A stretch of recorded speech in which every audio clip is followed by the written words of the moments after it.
नमस्कार, मुद्दा भारत का में आप सभी का स्वागत है। आज हम चर्चा करेंगे ठाणे शहर में फेरी वाले ठेले वालों की समस्या के बारे में। ठाणे शहर को जब से शिंदे साहब के रूप में मुख्यमंत्री मिला है, शहर के लोग काफ़ी खुश हैं। लग रहा है शहर का अब अच्छी तरह से विकास होगा। विकास की शुरुआत अब धीरे धीरे शुरू भी हो गई है। शहर में सड़क के ब्रिज, गली मोहल्ले सब कलरफुल हो रहे हैं। सब जगह रंगाई पोताई का काम जोरों से चल रहा है। मुख्यमंत्री एकनाथ शिंदे ने अभी हाल ही में घोषणा की है कि शहर को 6 महीने में गड्ढा मुक्त और स्वच्छ थाने बनाएंगे। ये सब तो ठीक है और होना भी चाहिए, लेकिन अब प्रशासन की गाज उन लोगों पर गिर पड़ी है जो सड़क पर ठेला और टपरी लगाकर अपना रोज जीवन यापन करते थे। सभी ठेले वाले, बच्चों का मनोरंजन करने वाले, झूले वाले, इन लोगों पर अब कार्रवाई शुरू हो गई है। इन लोग पर आरोप है कि ये शहर में गंदगी करते हैं और शहर में ट्रैफिक निर्माण करते हैं। सालों से ये रोज़ मेहनत करके अपनी रोजी रोटी कमाने वाले अब प्रशासन और सरकार से गुहार लगा रहे हैं कि हमें न्याय दो, हमें रोजी रोटी का सहारा दो, हमें परेशान और प्रताड़ित मत करो। इस विषय में एक बुजुर्ग महिला जब मुख्यमंत्री शिंदे थाने आए थे, उस दौरान उनसे मिलने में कामयाब भी हुई। वह हाथ जोड़कर मुख्यमंत्री से अपने रोजी रोटी के लिए विनती भी की। मुख्यमंत्री शिंदे ने महिला को कहा भी कि उनके लिए कोई न वैकल्पिक व्यवस्था किया जाएगा, लेकिन महीने भर से भी ज़्यादा समय हो गया, अभी भी सब जस के तस है। परेशानी ये साहेब हो कि धंधा करता है, बच्चन का पालना लगा रहा है। अब 3 महीना 4 से पालना नहीं लग रहा है, कुल बंद है एकदम। हाँ, और नहीं तो अनंत जगह रहना है तो गरीबों को देखना है, अमीरों को देखना है, ऑफिस हुआ है। आज उनकी मशीन कोई राज नहीं चला रहा है कि आज बच्चन का पालना बंद होगा। बच्चन के पालना में कमन गंदगी है, कैसे जनता जी। हमारा पानी पूरी का धंधा है सर। हमारा इतना साल से धंधा लग रहा था, कम से 50-60 साल से धंधा लगा रहे हैं। आनंद डिगी के ज़माने से लगा रहे हैं। हमारा धंधा बंद करवा रहे हैं। इनको ऐसा तालाब अच्छा चाहिए, हमारे आजू बाजू में गंदगी नहीं चाहिए सर। हमको वैसा हमको बताइए कि हम कैसे जिएंगे और कैसे खाएंगे। हमको यहाँ से हटाया जा रहा है सर। हमारे पानी पूरी के धंधे है और तालाब वाले भी हम लोग लगाते चिंतामणि के सामने। तो अभी कुछ दिन से हम लोग को इतना परेशान किया है, 2 महीना हो गया लगातार। साहब बच्चों लोग का झूला है करके 2-4 महीना हो गया करके हम लोग को झूला नहीं लगाने दे रहे करके साहब लोग म्यूनसिपाल्टी वाले कार्रवाई कर रहे हैं करके। गाड़ी हम लोग यहाँ पे रखते हैं, वहाँ पे मतलब गाड़ी उठा के लेके जाते हैं, फिर 10 दिन के बाद छोड़ते हैं, फिर बाद में बोलते हैं कि गाड़ी वहाँ पे मत लगाओ। झूला लगाते थे उधर तो अभी 2 महीना से लगाने नहीं देते और पकड़ के भी लेके गए, 10 दिन 15 दिन बंद किए। और फिर इसके बाद बोले इधर लगाओ मत, किधर आउट साइड में किधर खड़ा करो, यहाँ दिखने नहीं मांगता। गाड़ी दिखेगा उस जगह पे तोड़ देंगे हम। 2 बार ऐसी गाड़ी पकड़ा, तोड़ने बुलडोजर गया, बुलडोजर तोड़ने के उधर आया, या साहब के घर पर गए, फिर बाद में फाइन मार के गाड़ी छुड़ाए, बोले अभी लगाना मत इधर। अपना पाव भाजी का बिज़नेस है। अभी 2 महीने से तो बहुत हालत ख़राब है, क्योंकि 2 महीने से काफ़ी सख्त किया है कानून, तो लगाने दे नहीं रहे। तो वो अभी 2 महीने से मतलब सबका गुजारा बहुत मुश्किल से चल रहा है। सर्वोच्च न्यायालय ने भी शहर में प्रशासन से कह चुकी है कि फेरी वाले ठेले वाले ये भी देश के नागरिक हैं। उनके लिए सरकार फेरी वाला नीति बनाए, उन्हें हाकर जोन उपलब्ध कराए, लेकिन ऐसा कुछ दिखता नज़र नहीं आ रहा है। अब सवाल यही उठ रहा है कि क्या शहर का मुख्यमंत्री बनना इनके लिए मुसीबत पैदा कर दिया है। स्वच्छ शहर होना चाहिए, फेरी वाला मुक्त सड़कें भी होनी चाहिए, लेकिन जो सालों से ठेले वाले फेरी वाले अपना छोटा छोटा रोजगार कर रहे हैं, उनको भी जगह देना सरकार और प्रशासन का ही काम है। इसी विषय पर आज हमने अपने स्टूडियो में ठाणे जिला के भाजपा उत्तर भारतीय मोर्चा के अध्यक्ष शैलेश मिश्रा से विशेष चर्चा की, जिनका साफ कहना है कि फेरी वाले और ठेले वालों के साथ अन्याय होने नहीं दिया जाएगा। जितना भी होगा वे प्रशासन और सरकार से उन्हें मदद दिलाने का काम करेंगे। नमस्कार, वंदे मातरम। मैं हूँ श्यामगिरी। आप देख रहे हैं हमारा चैनल मुद्दा भारत का। मुद्दा भारत का यानी मुद्दा आपका। आज का हमारा मुद्दा है ठाणे शहर के फेरी वालों का। जी हाँ, ठाणे शहर से मुख्यमंत्री एकनाथ शिंदे जी जब से बने हैं तब से यहाँ पर थाने शहर को विशेष ध्यान दिया जा रहा है, लेकिन इस विशेष ध्यान में जो है कुछ गरीबों का नुकसान भी हो रहा है। तो यहाँ पर स्वच्छता और जो है यहाँ सुंदरता के नाम पर जो है हॉकर्स लोगों को जो है शहर से हटाया जा चुका है, पूरी तरह से हटा दिया गया है और उन्हें जो है पूरी तरह से देखा जाए तो रोजगारी का जो प्रश्न जो है निर्माण हो गई है उनके ऊपर, और वो इधर उधर भटक रहे हैं, नेताओं के पास जा रहे हैं और कहीं से भी जुगाड़ लग जाए, हमारा जो है रोजी रोटी फिर चालू हो जाए। और इसी विषय पर हम आज विशेष चर्चा करेंगे। आज हमारे साथ में है स्टूडियो में उत्तर भारतीय ठाणे जिला के अध्यक्ष शैलेश मिश्रा जी, और हम उनसे चर्चा करेंगे कि आखिर में जो ये स्थिति उत्पन्न हुई है बेरोजगारी के, गरीबों की बेरोजगारी के ऊपर, इस पर क्या सोचते हैं और क्या इसका उपाय ढूंढ रहे हैं। शैलेश मिश्रा जी, आपका स्वागत है हमारे स्टूडियो में। जिस तरह से एक तरह से अन्याय हो रहा है यहाँ पर, खासकर जो ठेले वाले हैं, हॉकर्स हैं, जो गरीब लोग हैं, क्या इसीलिए उन्होंने यहाँ के जो विधायक हैं उनको चुन के दिया है? श्याम जी, सबसे पहले तो मैं प्रशासन की इस कार्रवाई से सहमत हूँ कि उनको शहर को स्वच्छ सुंदर बना के रखना। जी बिल्कुल, दिखना चाहिए, स्वच्छ सुंदर होना चाहिए। और लेकिन साथ ही साथ मैं एक चीज़ का उल्लेख करना चाहूँगा कि भारत, हमारा देश, ये नेशन ऑफ शॉपकीपर्स के नाम से मशहूर है। यहाँ पे आपको बहुत सारे दुकानदार मिलेंगे। साथ ही साथ इसमें जो असंगठित क्षेत्र में काम करने वाले जो नए किसान के बच्चे या किसान मजदूर जो अपने रोज़गार नहीं पा रहे हैं और वो शहरों की तरफ आते हैं और यहाँ पे अपने आप को शहर में एक अच्छा जीवन, एक अच्छा शिक्षा, एक अच्छा स्वास्थ्य की सुविधा के लिए यहाँ पे आते हैं, यहाँ पे बसते हैं, तो शुरुआती दौर पे उनके पास कोई बहुत ऐसा पूंजी नहीं होती है जी। तो एक ही पूंजी वो वहाँ से जो लेके आते हैं वो है उनके पास मेहनत, परिश्रम, संघर्ष और ईमानदारी। और मुंबई से सटा हुआ थाना शहर अपने आप में इतना समृद्ध है कि यहाँ पे आने वाले पूरे भारत से आने वाले लोगों को यहाँ पे बड़े हृदय से यहाँ पे समाहित किया जाता है और उनकी सेवाओं से ये शहर भी लाभान्वित होता है। शुरुआती दौर पे बहुत सारे मैं ऐसे परिवारों को जानता हूँ जो लोगों ने अपनी शुरुआत इस शहर में एक फेरी वाले के तौर पे की है जी।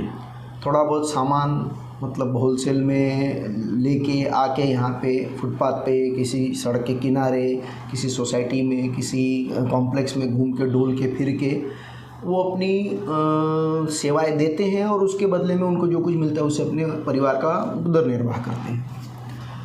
अब प्रशासन के सामने जो चुनौती है वो ये है कि स्वच्छता और सुरक्षा के साथ साथ ये जो असंगठित क्षेत्र में जो ये रोजगार का एक इतना बड़ा साधन है, इसको कैसे वो संजोए रखे जी। जैसे कहा जाता है ना कि गरीबी हटाओ और नहीं हटा पा रहे हो तो गरीबों को हटा दो। आज की तारीख में जो प्रशासन कर रहा है वो ऐसा है कि मतलब हॉकर लोगों का और ये स्वच्छता का ये जो एक तालमेल बिठा के एक सही तरीके से इसका नियोजन करना चाहिए, उसके अभाव में सीधा सीधा आप हॉकर को उसकी गाड़ी तोड़ डालो, उसका फल उठा के फेंक दो और उसको किसी भी तरीके से इतना मायूस, इतना तोड़ दो कि वो फिर बाद में शहर ही छोड़ के भाग जाए और या तो किसी गैरकानूनी काम में आप लिप्त हो जाए। अगर आप ऐसे ही करते रहेंगे, जो युवा अपने पूरे परिवार को इसी के भरोसे पे वो चला रहा है, आखिर जब आप उसका ईमानदारी से मेहनत करने वाला रास्ता अगर बंद कर देंगे तो क्या करेगा? जो ये कहाँ शायद जो ये कानूनी अड़चन तैयार होगी, एक तरीके से लॉ एंड ऑर्डर का प्रॉब्लम बिल्कुल तैयार होगी। तो मेरा एक निवेदन है, विधायकों से भी है, नगर सेवकों से भी है, प्रशासन से भी है और आज हम भाग्यशाली हैं कि हमारे शहर से एक मुख्यमंत्री महाराष्ट्र को मिला है। तो ये लोग सब लोग एक मानवता को ध्यान में रखते हुए एक ऐसा नियोजन करें जिसके अंदर फेरी वालों के साथ भी अन्याय न हो। दूसरा और एक ज़रूरी बात बताना चाहता हूँ मैं कि ऐसे कई परिवार हैं जो समर्थ नहीं है कि जाके बाज़ार में से सामान खरीद के आके घर में पका के खा सके। मैं ऐसे कई परिवारों को जानता हूँ कि जिनके बच्चे विदेश में चले गए हैं कमाने खाने के लिए और यहाँ पे सीनियर सिटीज़न बुजुर्ग अपने घर में कैसे जैसे तैसे रह रहे हैं और अपने बच्चों को अपने भारत का, देश का नाम ऊँचा करने के लिए विदेशों में जाने का आज्ञा दिए हुए हैं। जो फेरी वाले उनके सोसाइटी में आते हैं और एक निरंतर उनको ताज़ा सब्जियों का जब उनको मिलता है तो उसी तरीके से वो अपना निभा पा रहे हैं। अगर आप सब लोगों से अपेक्षा रखते हैं कि सब 3-4 किलोमीटर जाएं और जाके वहाँ पे मंडी में से ही ख़रीद के लाके और वो करके, तो ये सबके बस की बात नहीं है। और दूसरी बात, एक और मानसिकता यहाँ पे है कि अगर आज जो भाजी सब्जी जो ठेले पे बिक रहे हैं, अगर किसी दुकान में बिकेंगे तो कोई लेने नहीं जाएगा, तो परवड़ेगा ही नहीं। आज समझ लो ना कि अगर दुकानदारी करके रिलायंस का फ्रेश फूड का कहाँ चल रहा है, वो कैसे चलेगा? और उतना अगर इंफ्रास्ट्रक्चर लेके बैठेंगे तो पहले ही महंगाई ऐसे कहते हैं कि चरम सीमा पे चल रही है, तो आप एक महंगाई के पूरक ही बनते जा रहे हैं। और दूसरा क्या है, जो नए उद्यमी उत्पन्न हो रहे हैं उनको आपको कुछ तो बुनियाद देना पड़ेगा ना।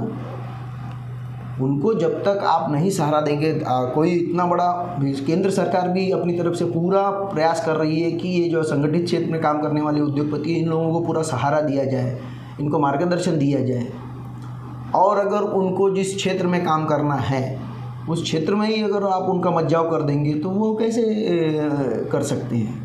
एक तरीके से मैं तो मानता हूँ कि ये लोग सेवा दे रहे हैं, यहाँ के समृद्ध जो परिवार हैं उनके घर तक ताज़ा सामान भेज के पहुँचा के एक सेवा दे रहे हैं। वो लोग बहुत हाथी घोड़ा थोड़ी कमा लेते हैं, वो उसमें से बहुत बड़ी सर्विस, परिवार को संभाल ले, वही रोजमर्रा की बहुत बड़ी सर्विस है। हाँ, बहुत बड़ी सर्विस है, इसको एक्नॉलेज करना चाहिए। मैं तो एक स्टेप आगे जाके कहना चाहूँगा कि अगर इनको म्यूनसिपैलिटी या जो लोकल बॉडी है वो अगर उनको यूनिफॉर्म दे देवे और उनके ऊपर एक तरीके से नियंत्रण भी रख पाएगी, चिन्हित भी कर पाएगी, स्वच्छता के लिए, साफ सफाई के लिए, सुरक्षा के लिए भी ये एक हमारे हर जहाँ जहाँ वो सब्जी बेचने के लिए खड़े हुए हैं, एक तरीके से समझ लो वो एक कैमरा का काम करेंगे।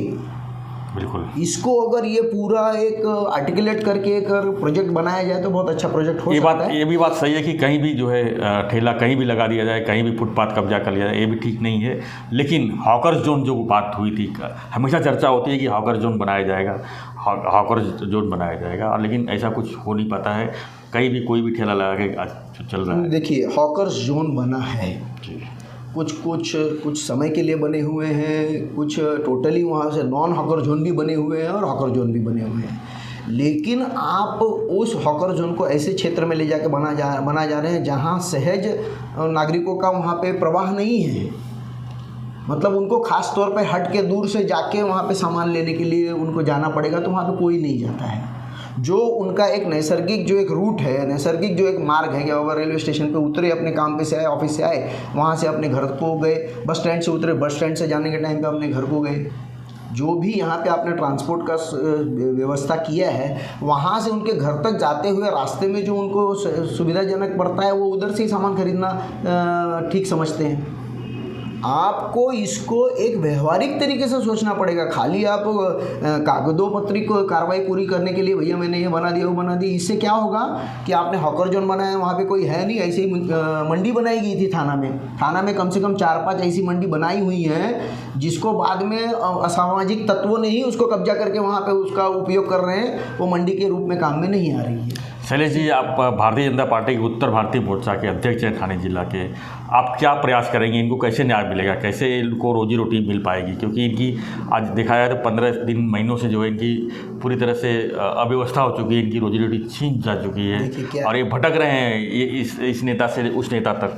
तो इनको कैसे आप न्याय दिलाएंगे क्या? क्योंकि अब ये नगर निगम का चुनाव भी है आने वाले दिन में, उसके बाद विधानसभा चुनाव रहेगी, तो क्या ये लोग वोटर नहीं है? इनको कैसे आप कैसे मैनेज करोगे? ये एक मुद्दा है जिसके ऊपर संघर्ष किया जा सकता है, आंदोलन किया जा सकता है, और अननेसेसरली एक मिनस नहीं क्रिएट करना चाहता हूँ मैं, या इसमें कोई ब्राउनी पॉइंट्स नहीं स्कोर करना चाहता हूँ कि भैया मैं एक नेता के रूप में उभरने के लिए मैं ऐसा कोई प्रयास नहीं करना चाहता हूँ।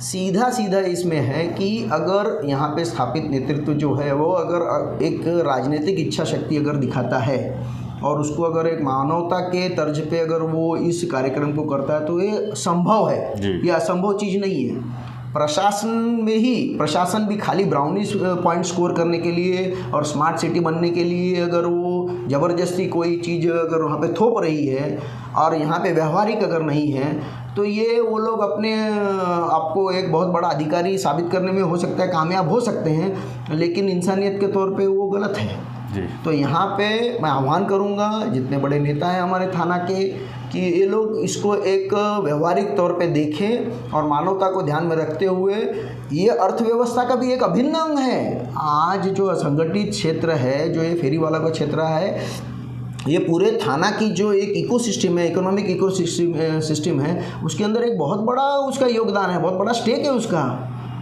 आप सीधा सीधा उसको ऐसे कैसे ओवररूल कर सकते हैं? और होता क्या है, थाना के जो स्थानिक हॉकर्स हैं उसको आप भगा दे रहे हो, और फिर बाद में जो दबंग दूसरे जगह से आते हैं, अपना एक पूरा एक क्या कहते हैं कुनबा बना के आते हैं, दादागिरी करते हैं, वो पुलिस के ऊपर भी दादागिरी करते हैं। अभी एक अधिकारी का उंगली काट दिया था। ऐसे प्रसंग क्यों हो रहे हैं? क्योंकि जो एक सीधा साधा व्यापारी जो फेरी वाला है, उसको तो आप डरा के धमका के उसका तो गाड़ी तोड़ ताड़ के उसको भगा दे रहे हैं। लेकिन जो लोग ये संगठित तौर पे एक मतलब एक इलीगल एक ककुन बना ले रहे हैं अपना, और फिर वो फिर अपना पूरा एक ऊपर तक अपनी लड़ी बना के और फिर यहाँ पे भी दबाव बनाते हैं, ग्राहकों को भी तकलीफ़ देते हैं, आने जाने वाले राहगीरों को भी तकलीफ़ देते हैं, और वहाँ पे ये लोग फिर कुछ नहीं कर पाते। जो स्वाभाविक एक फेरी वाला है, जो सिर्फ वहाँ पे धंधा करने के उद्देश्य से वहाँ पे है, तो उसको नियंत्रित ज़रूर कीजिए, उसको नियंत्रित कीजिए। और मैं तो कहता हूँ कि उसको अगर कोई काउंसलिंग करने की ज़रूरत पड़े कि उसको किस तरीके से हम अपने कानून व्यवस्था स्वच्छता के लिए भी उनका उपयोग लिया जा सकता है जी। और जनता को जो चाहिए वो ज़रूरी सेवाएं भी दी जा सकती हैं। तो ये बहुत अच्छा प्रकल्प है। इसको अगर सही राजनीतिक मानसिकता के साथ में, इच्छा शक्ति के साथ में, और प्रशासन अगर इसको सकारात्मक तरीके से करे तो ये बहुत अच्छी तरह से होने जैसा काम है। अभी पार्किंग का प्रॉब्लम है, ये लोग बार बार पार्किंग के लिए ये करते हैं। ये इसको एक क्या बोल होलिस्टिक अप्रोच चाहिए, तभी ये सॉल्व हो सकता है। खाली इनको भगा के, इनका धंधा तोड़ के, और एक जो एक इकोनॉमिक सिस्टम बना हुआ है इसके अंदर अड़ंगा डाल के नहीं होगा काम। धन्यवाद शैलेश जी। हम उम्मीद करेंगे कि हमारी जो आवाज़ है जो है लोग प्रशासन तक पहुँचे, क्योंकि जो फेरी वालों की समस्या है बहुत बड़ी समस्या है। आखिर में इनका रोजी रोटी का सवाल है, अभी जाएंगे कहाँ और भटकेंगे कहाँ। तो हम उम्मीद करते हैं कि इस वीडियो को जो ज़्यादा से ज़्यादा शेयर हो, और आप भी हमारे जो व्यूवर्स हैं, आप क्या सोचते हैं इन हॉकर्स के बारे में, आप भी अपने कमेंट बॉक्स लिखिए, और आगे की वीडियो के लिए बने रहिए हमारे साथ में। जय हिंद, जय भारत।